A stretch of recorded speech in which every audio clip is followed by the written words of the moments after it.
The Hyundai Grand i10 been a game changer since it was launched at the end of 2013. Offering more space and features than all of its competition, it redefined the bar for what to expect from our compact hatchbacks. Well, here we are 6 years later with this car, the Grand i10 Nios, which, as its Latin name suggests, is a Grand i10 with more on offer. What is this more, you ask? Well, that's what we are here to find out, and we will answer that by telling you 5 things that we liked about the Hyundai Grand i10 Nios Diesel and 2 things that we did.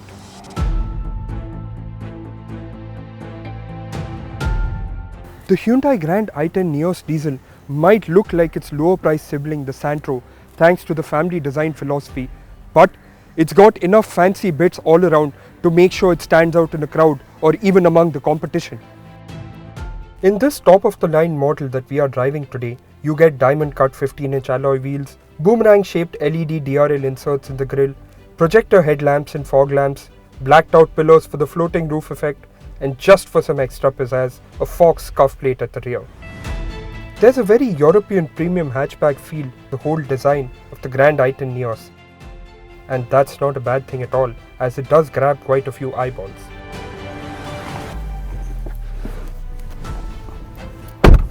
Step into the cabin of the Hyundai Grand i10 Nios Diesel and you can see exactly where Hyundai spent its money while developing the car. Gone are the days of beige and black, and now what you get is black and grey with a pleasant grey for the upholstery. The cabin is quite a nice place to be in thanks to colour schemes used all around. The Nios over the previous model has grown in size across all the dimensions, creating more space inside. The plastics on all touch surfaces is quite high quality, with this special fishskin-like pattern on the doors and dashboard adding just that little extra touch that sets the car apart. We also like the way the touchscreen system and the instrument cluster have been integrated into one large unit. One of the selling points of Hyundai's have always been their feature list, and this car, with its Nios tag, does well to carry on the family legacy. In this top spec Asta variant that's in the frame, you get climate control with rear AC vents, wireless charging, button start, seat height adjustment for the driver's seat, and a folding rear bench for additional storage.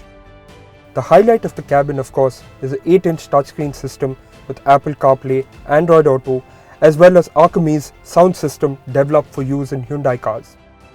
What's more, all versions of the Grand i10 Nios get dual front airbags, ABS with EBD, rear parking sensors, and seatbelt pretensioners. The Hyundai Grand i10 Nios Diesel is powered by a 1186cc 4-cylinder BS4 compliant diesel engine producing 74 bhp and 190 Nm of torque. For the first time in the history of the i10 range, Hyundai is offering an automatic for the diesel. However, the car we have here today is a 5-speed manual which is standard across the range. It's a peppy little engine this, with some lag under the 2000 RPM mark. But once the turbo has pulled up, you get a nice linear punch, allowing for some quick build-up of speed. This easy availability of torque so low down also allows for quick and rather effortless overtakes. It's efficient too, as in our real-world efficiency tests, this car and engine combination returned 22 kmpl on the highway and 16.3 kmpl in city conditions. Hyundai has announced a BS6 compliant version of this engine and it will debut in the Aura compact sedan, with the Nios expected to get it a short while later. While this might be called the Grand i10 Nios Diesel with a double emphasis on the word more, it is still a compact hatchback with a city-friendly footprint. You get a light steering, a cushy low-speed ride, and sufficient insulation to filter out the vagaries of the outside world.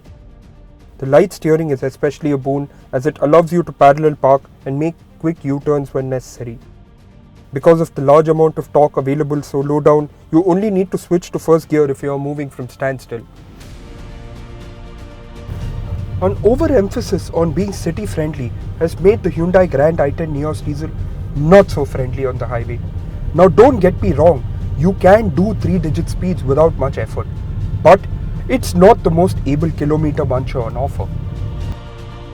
The steering weighs up correctly as you go faster, but is vague at the center and doesn't provide much feedback. The ride at low speeds might be city driving friendly, but pick up pace and the car starts to skip and pitch over undulations. The front suspension offers good rebound damping, However, the same cannot be said about the rear shocks as they feel bouncy, making it uncomfortable for the rear seat passengers. If you want diesel power and only want to drive with your right leg, but also want all the bells and whistles, well then the Hyundai Grand i10 Nios Diesel is not your option. That's because the Diesel 80 is only available in the mid-level sports variant. The difference in pricing between both trims is around Rs 15,000, and for that you lose out on minor details like the leather-wrapped steering wheel, button start, rear wiper and chrome door handles. However, we believe that Hyundai will at some point within the next year introduce a top-of-the-line diesel automatic Astra variant for the Nios as a part of the car's planned upgrades. The Hyundai Grand i10 Nios Diesel does what Hyundais do best: offer a feature-loaded deal in a compact package that's easy to drive and easy to park. In terms of negatives, you don't get a good highway driving experience and there's no top-of-the-line diesel automatic. However, you get more space inside thanks to the bigger interiors, and with this diesel engine, you get a pocket-friendly driving experience too.